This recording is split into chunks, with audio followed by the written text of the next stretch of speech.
गांव की समझदारी। एक छोटे से गांव सुखीपुर में रामलाल नाम का एक मेहनती किसान अपनी पत्नी गायत्री के साथ रहता था।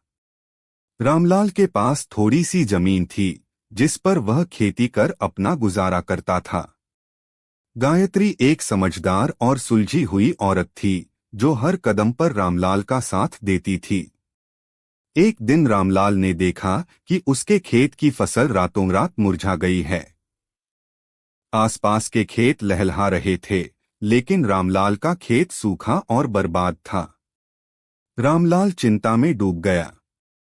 गायत्री ने उसे ढांढस बंधाया और कहा, हिम्मत रखो, कुछ तो वजह होगी। हमें समझदारी से काम लेना होगा।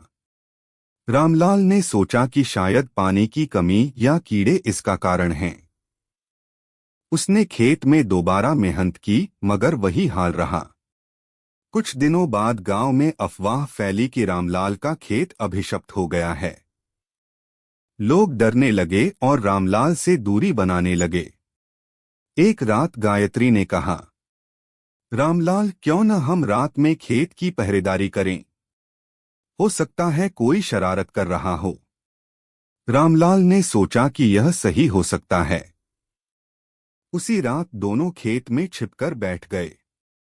आधी रात को हल्की सरसराहट हुई।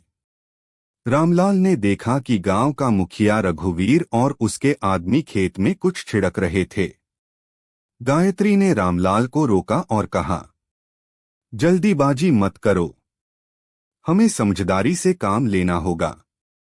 अगली सुबह गायत्री ने गांव में यह बात फैला दी कि उन्होंने एक तांत्रिक को बुलवाया है जो अभिशाप का तोड़ करेगा। यह सुनकर रघुवीर डर गया। शाम को गांव वाले इकट्ठा हुए और गायत्री ने तांत्रिक के वेश में अपने चाचा को बुला लिया।